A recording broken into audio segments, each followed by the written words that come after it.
Welcome to the Gay Buddhist Forum, where teachers from all schools of Buddhism offer their perspectives on the Dharma and its application in modern times, especially for LGBTQI audiences. These talks are offered freely to the world and made possible by appreciative listeners. If you would like to support our efforts to share the Dharma with underserved audiences, please visit gaybuddhist.org. There you can donate, find a list of upcoming speakers, or enjoy many hundreds of these recorded talks dating back to 1996. Okay, the topic that we decided to discuss today, that I would introduce, I called it Dharma quality control. So how do we know if the Dharma that we are hearing or reading about is authentic or not?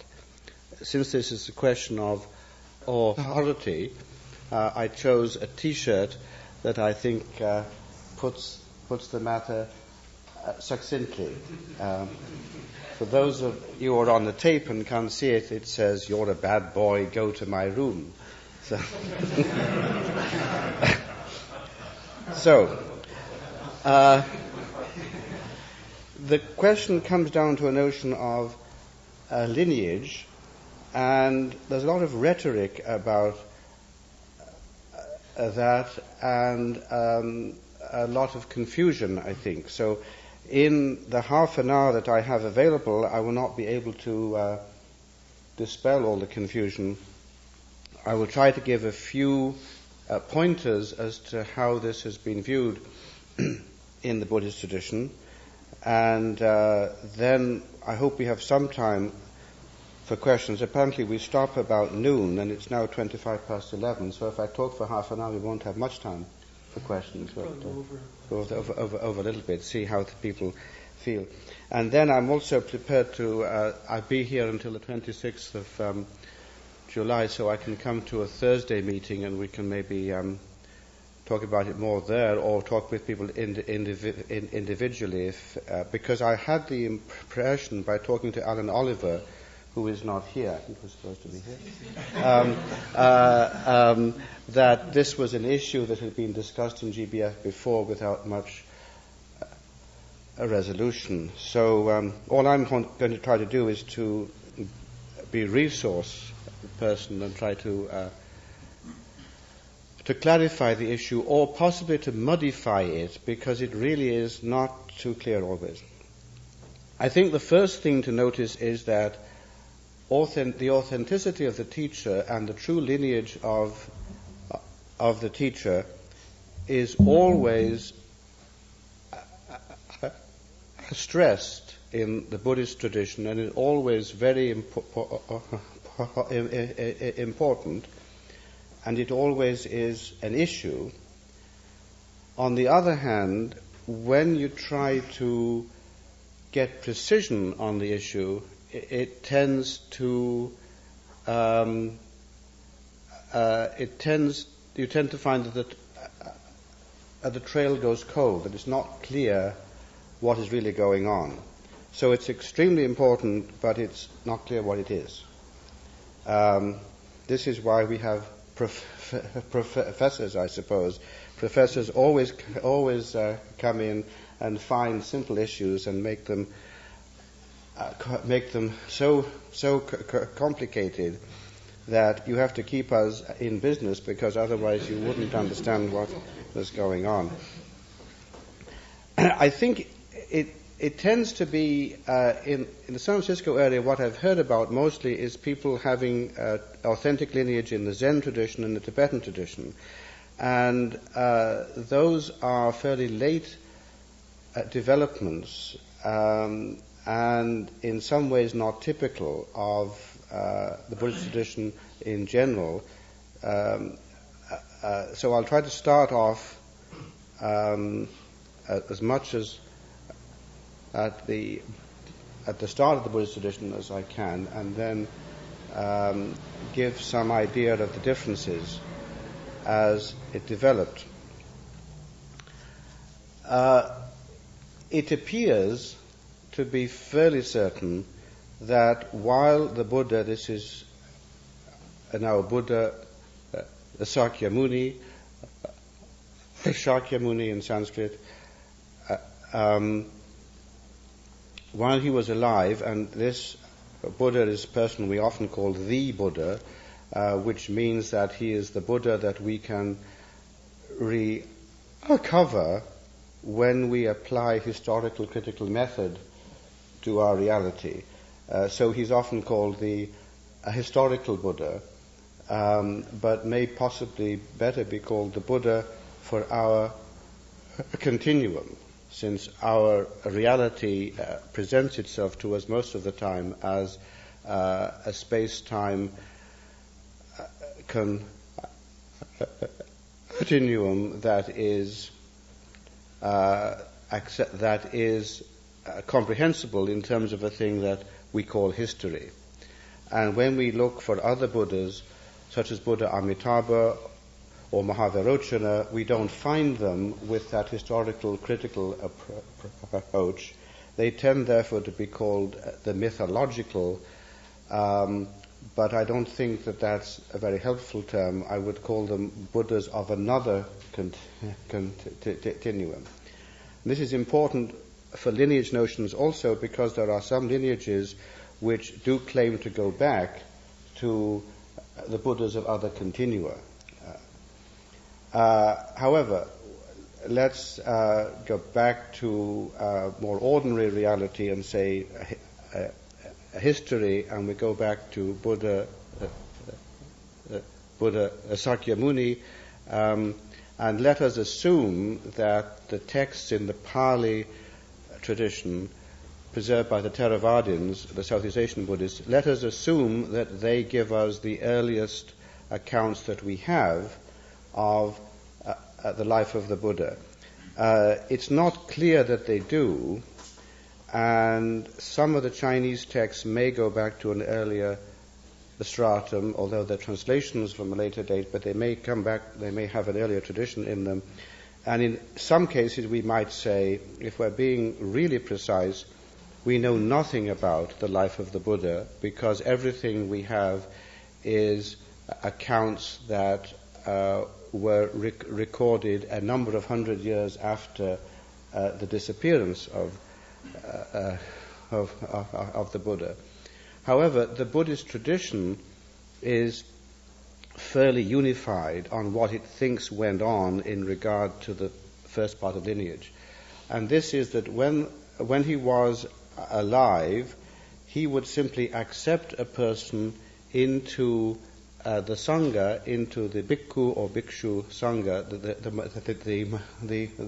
the monastic Sangha or order of the community, simply by invitation. He would say, Ehi Bhikkhu, which means to come, you are now a Bhikkhu, you are now, I'll accept you as this. And there was apparently no further ceremony. And the presumption is that he sort of knew that a person was ready to become a bhikkhu. After he passed into whatever he passed into, and there are different traditions with the Theravada and the Mahayana as to what happened, but let us say after he died, that is really not the Buddhist way to put it, but let's say he's sort of not here anymore. So what do we do? He's kind of not. He's gone. What do we do? Well, there is a fairly unified tradition that he says, when after I am gone, you are to take the Dhamma as your refuge and as your light, and to take yourselves as your refuge and as your light, not to take me. I think it's important to note that he says, at least in the account we have in the Pali, he says, yourselves. This is often translated as, be unto yourself a refuge. But this is not, it's not in the singular, it's in the plural. It's not, well, I'm on my own now.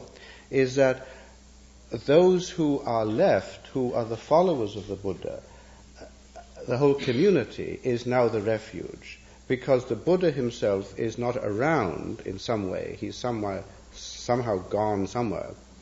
But the Sangha, or the community, is still there, and this will be the continuing refuge. And then the Dhamma, or Dharma in Sanskrit, the teaching will be the continuing refuge. And that when the Dharma is proclaimed rightly, it is in fact the same as contacting the Buddha.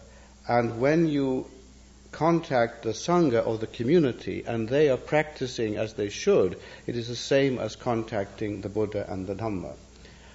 This is spelled out fairly clearly in a later deuterocanonical text, the Milinda Panya, the Questions to King Milinda, in which this is a text which is actually very funny. Actually, it's an amusing kind of text if you can get the joke, which people sometimes don't because they're very serious. See, because they're Buddhists. But anyhow, in this we have a King Milinda, who is like a fall guy, really. The whole text is from the Hellenistic period in the subcontinent of India. So it's it's like a Platonic or a Socratic dialogue, and so the king comes up with a question and thinks that he's got the monk. Bhikshu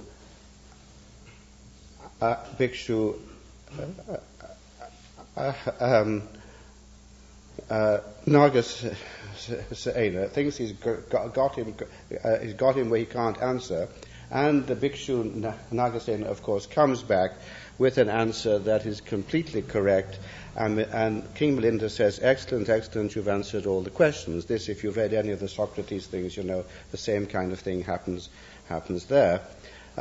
So he says to the king says to the monk, is the Buddha around anymore? Is he able? He seems to have died or passed into parinirvana, and the monk says he is not able to be pointed out as being here or there. Doesn't say he's extinguished or that he's like dead or in heaven or something, but he's not able to be pointed out as being here or there. So he's, in some case, he's non-referential somehow. So you can't really take the teachings of the Buddha directly. But he says he is able to be pointed out in the body of the community, Sangha-kayena, or in the body of the teaching, Dhamma-kayena. And this appears to feed back into a saying of the Buddha in the Pali text, the one who sees me sees the Dhamma. So by looking at what the Buddha is doing, observing not only what he says, because if we're liberated in body, speech and mind. So not only what we say, but our actions and our thoughts are expressions of our liberation. So by watching the Buddha, and even by watching the way he eats, you will get the teaching. Some people have remarked on this today, that they will be host to one of the teachers, especially, it seems, for some reason, Tibetan teachers affect people in this way rather more than others, from what people have talked to me about this. And they say, when I was host to this particular Rinpoche, I could feel the enlightenment just by the fact that I was preparing the food for him and giving him all this stuff. So there was something there about he himself was somehow the Dharma. There is even in there is the tradition that this happens in other religions. In Judaism, there is a story of the young man who goes off to be with the Rebbe for many years and studies for a long time, and then after he comes back with all this information and all supposedly now completely learned in the Torah and the Talmud and whatever, so forth, all this long, complicated stuff, and they say, "What did you learn?" And he says, "I saw the Rebbe tie his shoes." And just by that action, he felt everything was enlightened. So the fundamental thing then becomes, with the Buddha out of the way, in some sense, taking refuge in the Buddha, the Dharma, and the Sangha.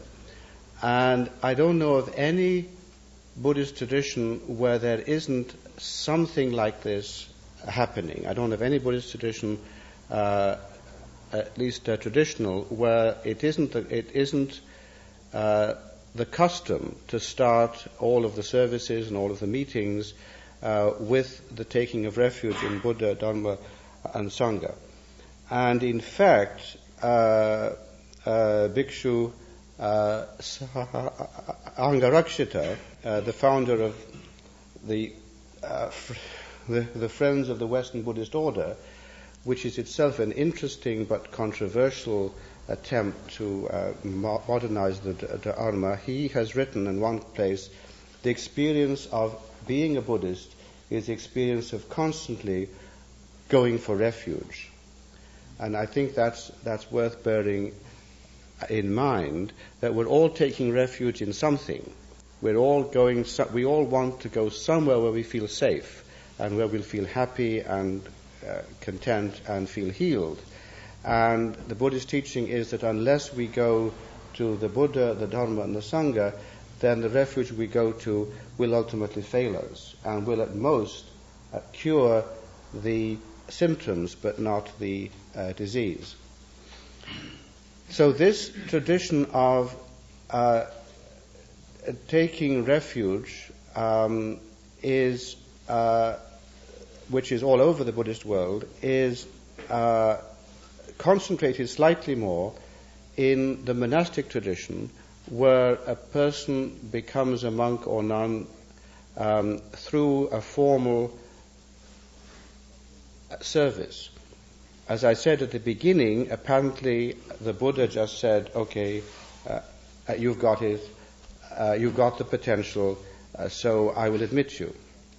After that, it became the custom to have examinations and to have a testing period and to have the two levels of what we call in English at the level of the novice and of the full monk, and that only after all of this preparation and testing was a person accepted to be a monk or nun. And the actual ceremony had to be performed according to precise ritual with the proper number of elder monks in attendance. And unless that had happened, the ordination was not said to be valid. One was not somehow in the true lineage. This is the situation today for most of the traditions for Southeast Asia Buddhism. For at least the monks, the bhikkhus, in Theravada,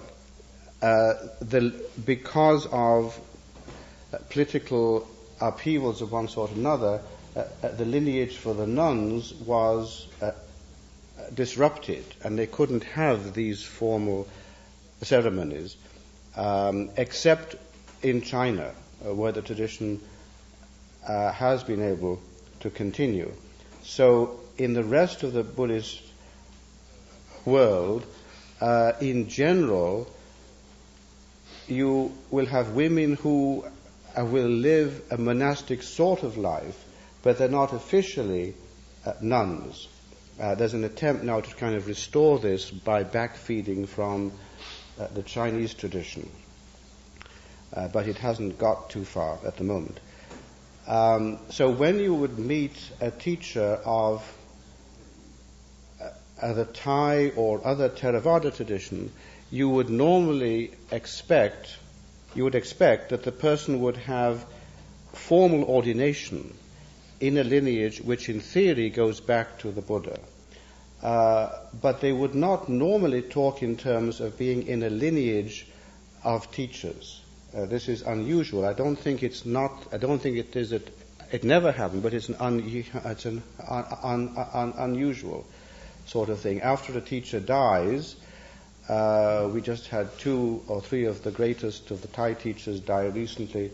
We had Ajahn Chah and Ajahn Buddhadasa die. Then there's no more lineage that goes after that. There's the temple and the monastery and the followers, but it doesn't seem to be that they pass it on to another person as being a Dharma heir.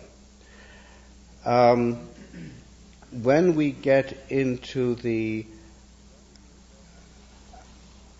East Asian tradition, we do find this, the notion that things are passed on, as it were, from father to son, although it isn't actual father to son because the monks are celibate, so it is if it's a son. This appears to be an adaptation to Confucianism, which is the big reality, of course, in East Asia, that you have to know, just like in the South, where I live in North Carolina, you have to know who your daddy is. I don't mean this kind of daddy, but I mean that kind of daddy. And so you have to know your breeding and who you're. So you have to know. You have to be able to have a thing that you can unroll and say, "I'm of this particular family, and I come from here and here and here and here." And then,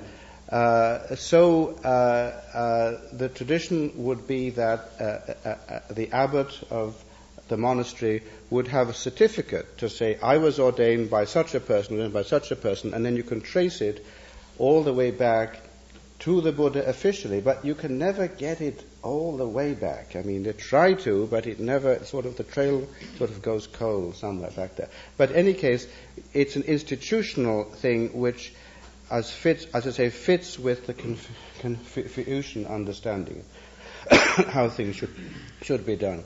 This means that often it's very apolitical, and in theory, the person who is given the transmission is worthy to have that because of their realization.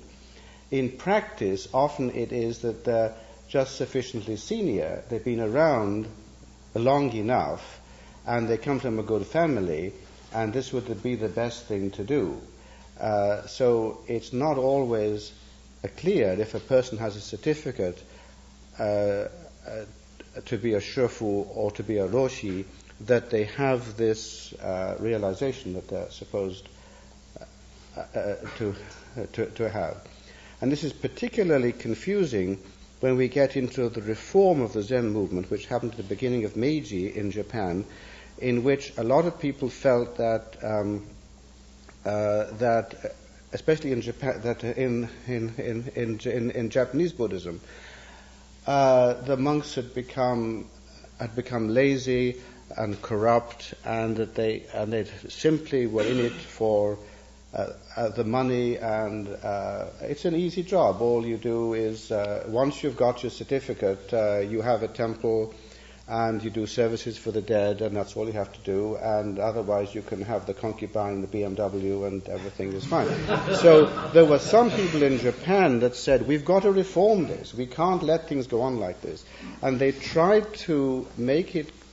They tried to invent another form of Buddhism, or reform the Buddhism, so that it was something where the person who was the successor in the lineage was someone with the proper realization, and they extracted from the Buddhist tradition the notion of kinsho, seeing into the nature, and tried to find a way that they could authenticate Kensho without using the traditional methods of, well, you've been here a long time and you're very senior and you know all the texts, so your answer is the right one this time, that when you gave the same answer when you were a novice, it was the wrong answer. This often isn't known in the West because often the only kind of Zen people contact in the West is this reformed Zen, and they're not aware of the reason for trying to reform it, and of kind of the laziness or the corruption, which is pretty obvious if you see the ordinary way that Buddhism is conducted in Japan.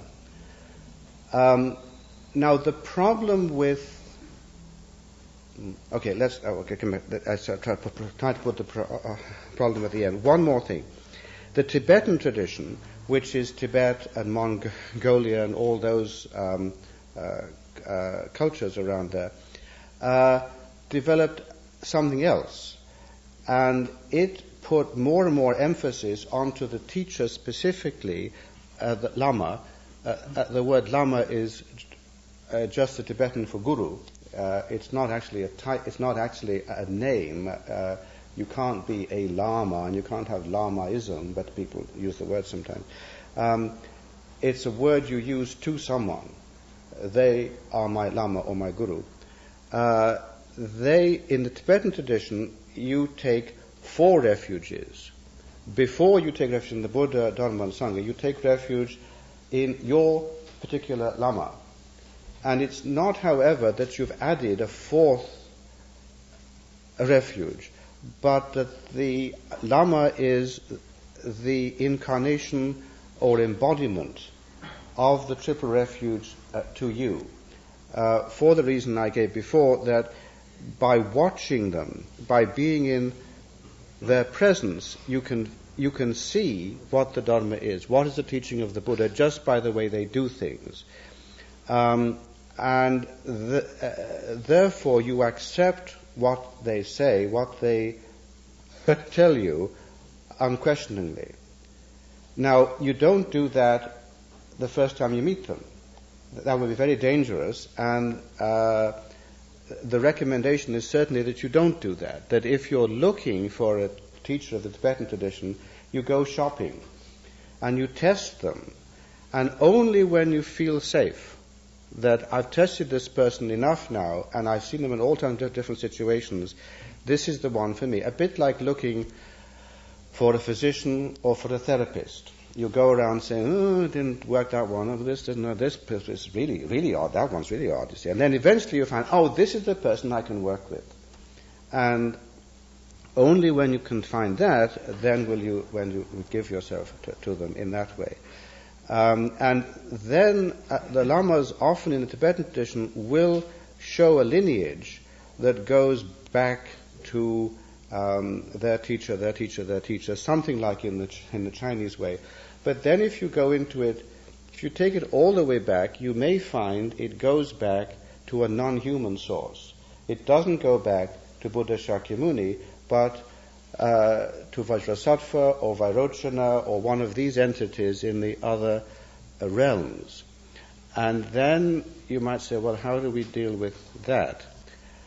I think that what's happening here is a tension between whether or not anything is being communicated or not. And this is true even in the Zen tradition with some of the orthodox texts of the transmission, such as the record of the transmission of the lamp, the light rather. There is also the lamp, that's the Chinese one. The record of the transmission of the light, the Denkoroku. It's very, very precise about who is transmitted to who, and then all of a sudden it gets sort of muddled and says, well, of course, this person was actually dead, so then it was held here and it was passed on here, but it was all right, actually, because it's the same. And you think, wait, this is a text that's supposed to prove a transmission, and it itself is saying there's a gap, and it's trying to fudge this, what's going on here. And what seems to be is that there is a tension between whether anything is being passed from the student to the disciple, or whether what is happening is that the disciple's own enlightened mind is being enabled or is being somehow allowed to become free, to free itself. And I think this is something the Buddhist tradition has not really solved. It's still kind of somehow trying to resolve this and is in some kind of tension between the two. And it appears to me that is a particular problem for something like GBF, because we're not really a lineage, and there's not a lot of it which, I mean, in this room there are some things that look a little like this or this. I look to be Buddhist, the Buddhist images. We have a gong and we have these things which aren't particularly Buddhist, but anyhow, they look as if they're Buddhist if you're not used to it. I mean, it's just sort of things that you can be sitting on a chair, whatever. It doesn't. So, what is the Buddhist about this? Do you need to have a teacher in an authentic lineage, and is it going to be on the East Asian model, the Tibetan model, or the Theravadan model? Or do you need to say simply we allow our own enlightened mind to self-manifest, and that is sufficient to be Buddhist? In any case, I think that the final test of whether the teaching is authentic or not is if it is actually performing its job of being liberating. The Buddhist tradition is enormously complicated. It takes a long time to get a fair handle on the tradition. I only learned some of the Sanskrit and the Chinese and the Japanese, and then I get to the Tibetan tradition, though I took refuge in that, and I can't read the language, I only read a bit of the alphabet. Even in each of these, there are hundreds of thousands of texts. No single person has read all of them. So it seems on the surface impossible to read all about Buddhism and find out the heart of it. And yet, on the other hand, the Buddha is supposed to have said, although my teaching is as deep and as broad as the cosmic ocean, just as the ocean has only one taste, which is the taste of salt, so my teaching has only one taste, which is the taste of liberation.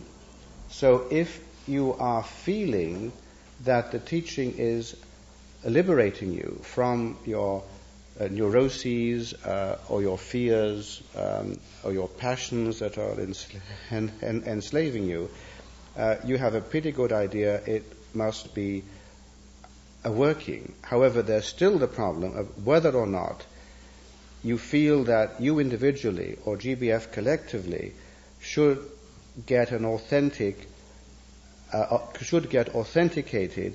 in some kind of traditional lineage.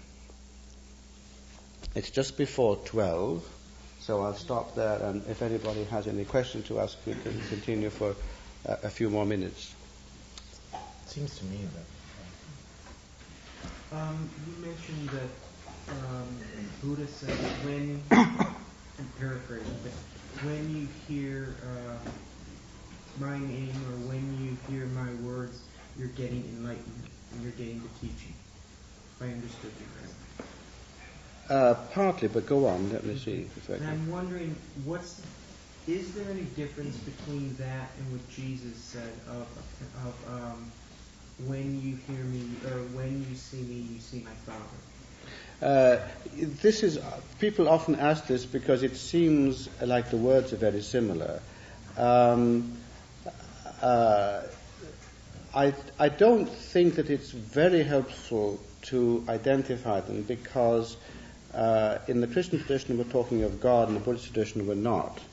And so there is something about Jesus is represented in the Gospel of John. This is only in the Gospel of John. It isn't in the other Gospels, as a manifestation somehow of a God, as the Logos.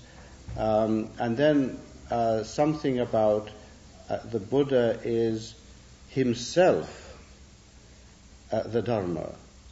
But where I think it's quite different is that in any kind of Christian tradition, we can't be God. We can be divinized, maybe, but you can't be. You can become very, very like God, but you can't be God. Whereas in the Buddhist tradition, you can be Buddhas. In fact, in some traditions, they say we already are Buddhas. So what is being manifested is really ourselves at our deepest nature, deepest level. And I think that is more important to notice that. But it is also quite important to notice that the Buddhist tradition is not simply the verbal teaching, that the Dharma is taught in body, speech, and mind, that the first, according to the Pali text, a couple of the first really well-known disciples who converted to Buddhism converted because they saw a monk on his alms rounds, and they said, he walks so well. I mean, his arms go in and out like the tusk of the trunk of the elephant, and he's walking so calmly and meditatively. He must know something. You can't walk like that if you don't know something. And so then they asked him and said, well, I'm a disciple of the Buddha, and that's how it went from there. When we teach Buddhism in universities, or anything in universities, we tend to teach it only in concepts.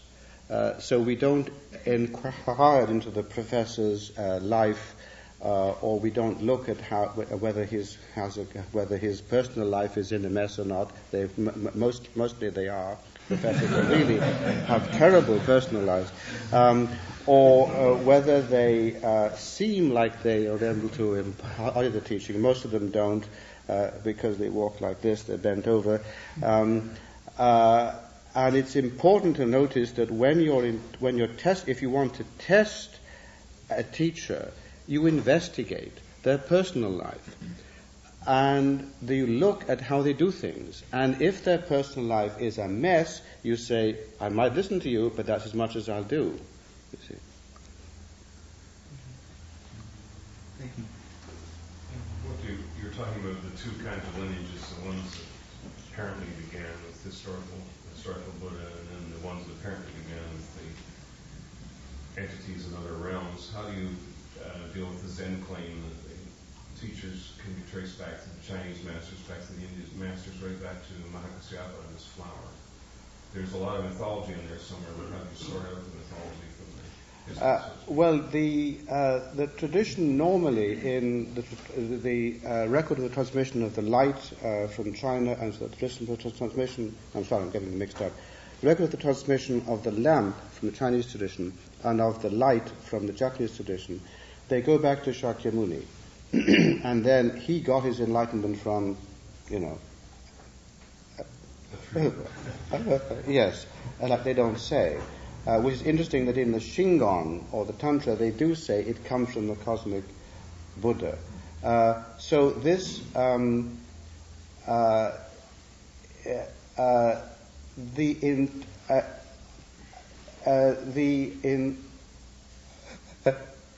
attempt is to say that there was a lineage all the way back to Shakyamuni so that you could show that he was the final patriarch, which is a very Confucian thing to do. That makes it work. And you've got to make it work, otherwise Confucians are not going to look at it. They say, who is your father? Now this other idea of Mahakasyapa, our people know what we're talking about here. There is the story that the Buddha was about to give a sermon and everybody was all lined up, listening to what he would what he would say, and he held up a flower and smiled, and that was all. And nobody, what's that? Nobody got it except for one person, the disciple Mahakashyapa, who smiled back. And he smiled and said, that was the transmission of the light. Now, this is a story we don't find until about the 8th century in China. And I don't know where it comes from before that.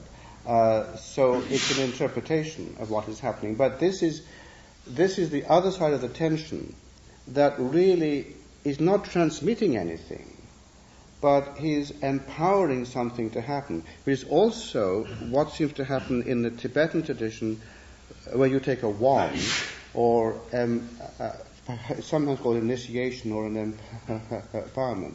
Taking the empowerment of Amitabha isn't really that Amitabha is being put into you, but that your Amitabha essence is being sort of unlocked. And somehow you couldn't do it on your own. Just like if you go to a therapist, the therapist is actually telling you what you already know, but you couldn't see it. Somehow you can't do it on your own. And so that unlocks it, so I think that's what is happening there is the other half of the tension.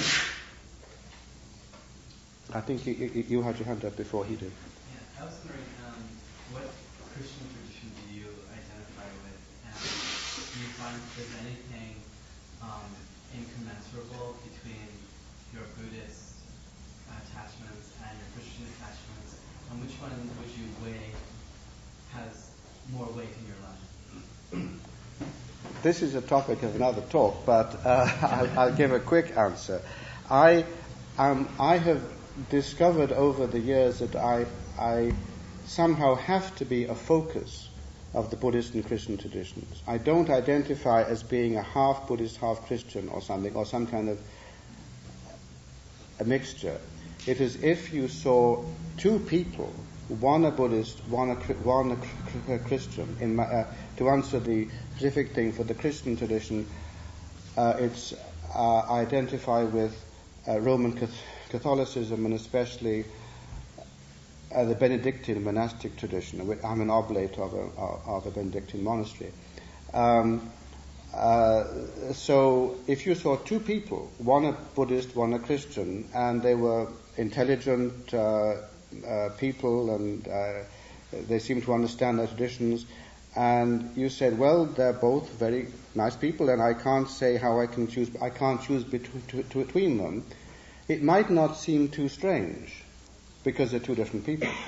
The only thing that seems odd in my case is the two people are both in here. So in theory, neither one has dominance over the other, and I'm not going anywhere. I'm just doing it. I think you had your hand up the next one. I had a different question, but just relating to that, do they sometimes get mixed together when you're doing your Buddhist meditation? Do you think of well, they can affect each other. I mean, specifically, I would recommend people who will feel attracted to both the Buddhist and Christian tradition, pick which one you want to do. You shouldn't try to mix them, because it confuses you. I mean, if you can't do anything else, then we can talk about that privately. But pick which one you want to do, and then supposing you can pick the Buddhist tradition, which you may find is it tends to overbalance on the wisdom side, and then you can take from the Christian tradition love, which is also in the Buddhist tradition, but you may miss it. You see, so the Christian tradition can help you to get the love aspect of Buddhism if it's overbalancing from the wisdom aspect. If you're practicing Christianity, you can use the Buddhist tradition to help you get rid of images of God. Mm-hmm. That's also in the Christian tradition, but it tends to be missed, you see. My question related to this discrepancy between the personal life of the teacher and the teaching, because just yesterday I heard that there's but someone who had a friend who had a 12-step program, along with a lot of men and women from around the world who'd been abused by Trungpa Rinpoche, who was known for sexual misconduct and drinking, frankly. Yeah. Do you have any knowledge about that, anything to say about that, considering his influence and his so many followers? His life was very contradictory. I'm not a physician, so I can't say anything about his medical condition. But in order to be comfortable with what was coming out of there, I think it's up to the Vajradhatu folks to show, without any question at all, that he was not an alcoholic, and that he was doing it for the crazy wisdom's sake. This is the claim they've made, but they've not supported it. Now, because of the abuses, which are well known, and then, of course, his Vajra regent, who was having sex with people after he had AIDS and was infecting people with that they have to show that it really was crazy wisdom enlightening and wasn't just all messed up. And unless they can show that, I think we have to be very cautious with regard to that. So if they could show that, then all of it would be justified in their eyes and even satisfy you in the way that it could be. They would have to do that. I think that would be difficult for them to show that, but it's up to them to do that. Otherwise, I keep my distance from all of that. To me, it seems very strange. Oh, well, there's also a question over there. Who was first, do you think? Okay.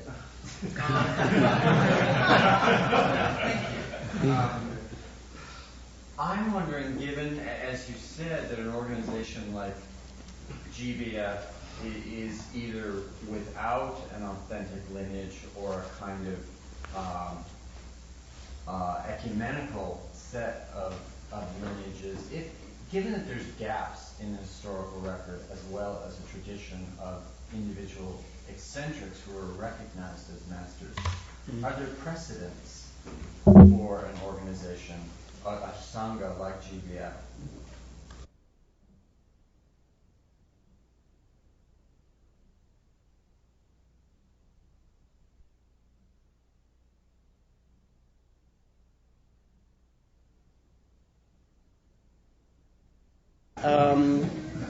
Well, there are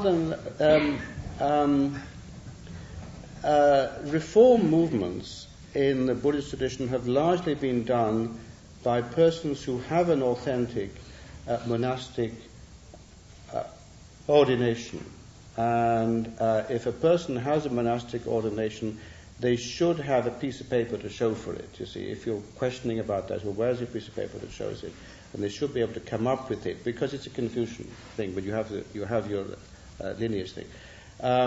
But some lay people, especially the Vipassana movement, you see, was begun not entirely, but mostly by lay people who were self-identified as being Buddhist. And so that's maybe a precedent in there. The reform of Zen was not begun by lay people, but by people who had an authentic lineage, but it fairly soon passed on to people who were not monks. So for Yamada Roshi, you see, was not a monk, he was a businessman. And so the Sambo Kyodan of Robert Aitken and so forth, although he split from that eventually, that has monastic, but not entirely. So it seems to me there's not a lot of precedents, which wouldn't mean that GBF couldn't do this, but it means that it needs to be careful about it. I think it's the baby and the bathwater thing, you see. In some traditions, you almost have to become a Tibetan or a Japanese to be allowed in the place. And the thing is there where we don't know what to throw out because we might be throwing out the baby with the bathwater. Then FWBO, you see, for the Western Buddhist order, is much more open to anything can happen. And then it's well, can you do that much? Can you throw that much out, you see? And I don't know the answer to that. I think that it's something that you'll have to discuss and think about and also meditate about to see what how you want to do about that. Do we go back over here now? Yes. I come from the Nichiren sect, and the Daishonin refer to himself as being a Buddha of the latter day of the law and declining age. And he identified himself as being a manifestation of the Bodhisattva Jogyo, which I think is the roll-on one. Is that a case of the lineage being directly tied to Shakyamuni, or do you think he's just someone who popped up in the 13th century Japan and started brand new? Well, as my understanding is that Nichiren himself didn't say he was a Buddha, but the followers of him, at least in Nichiren Shoshu, not I think in the Risho Kosekai so much, have identified him as that. He read the Lotus Sutra and said, I am Bodhisattva Vishishta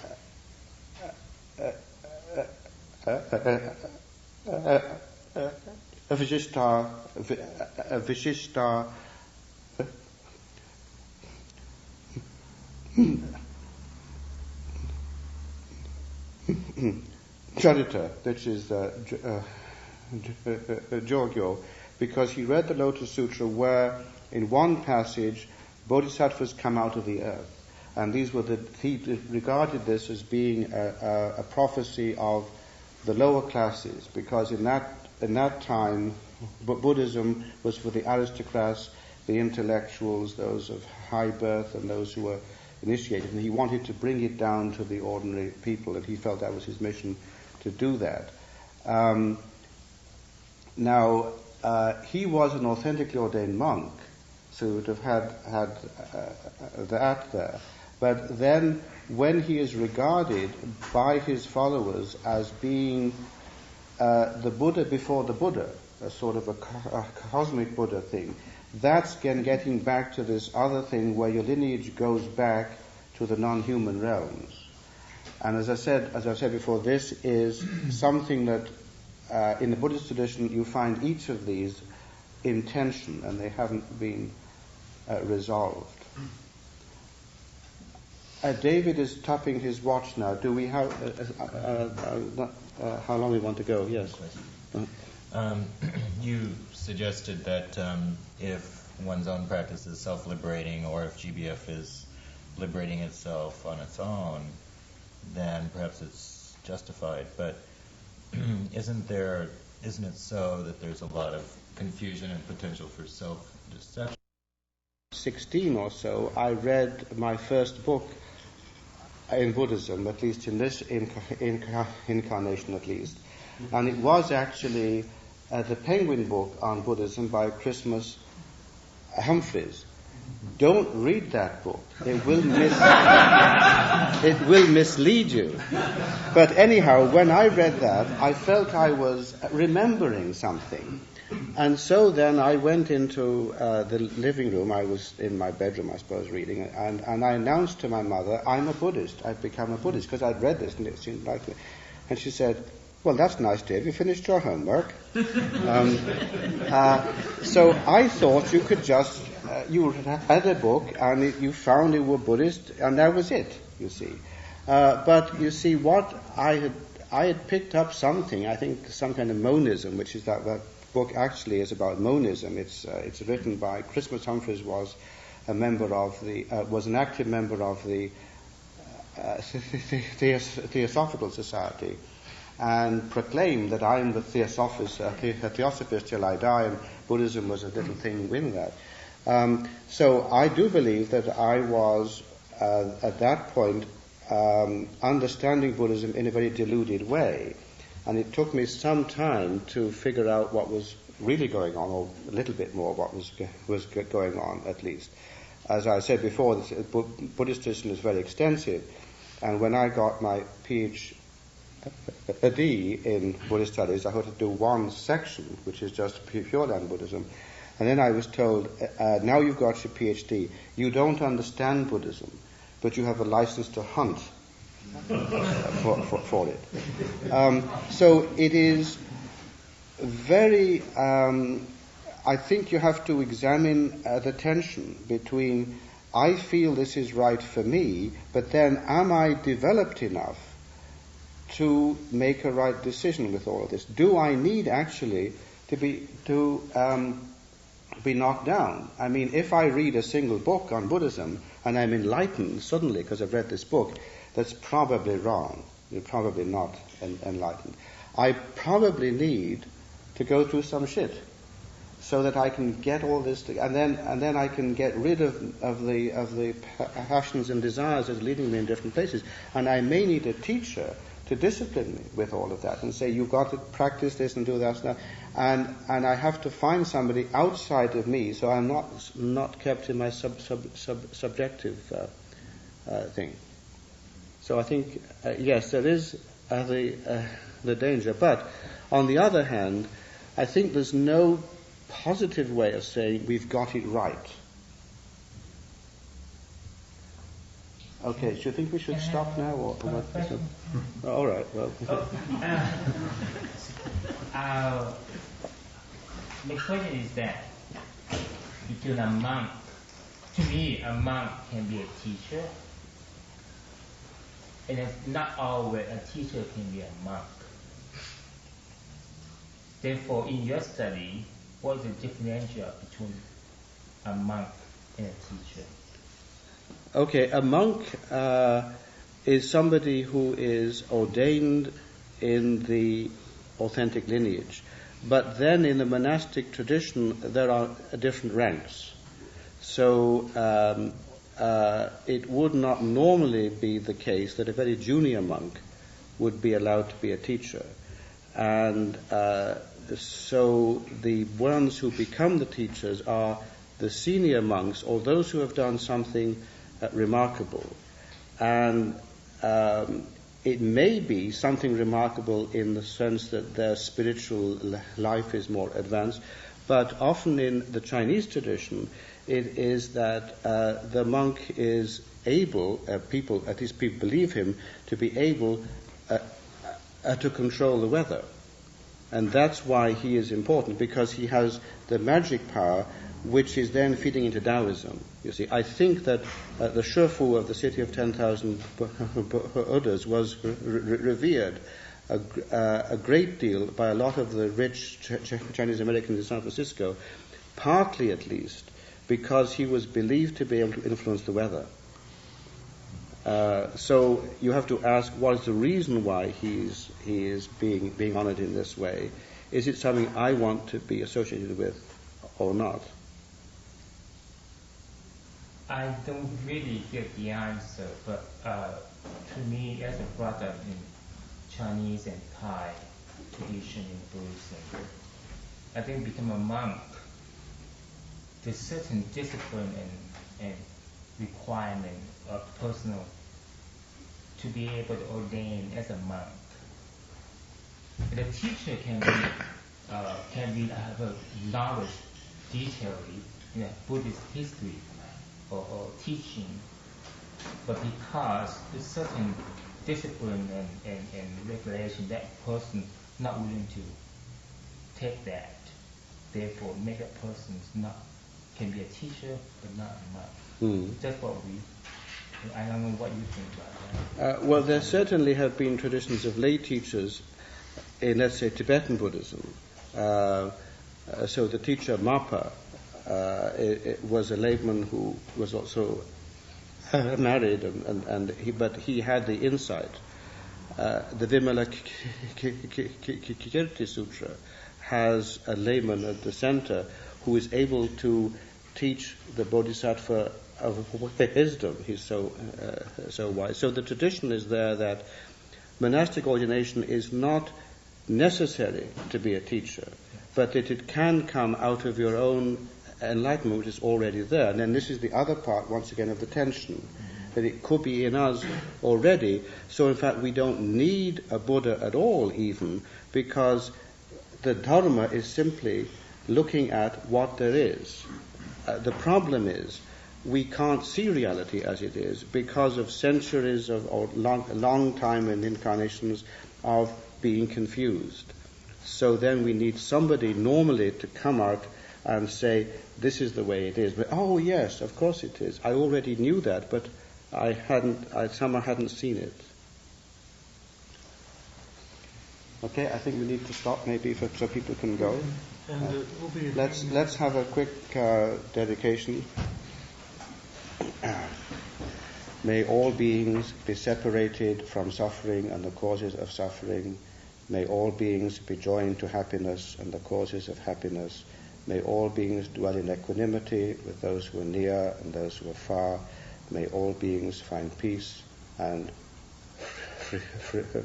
freedom. Namami the woods, Namami the woods, Namami the woods. Okay, thank you. Thank you.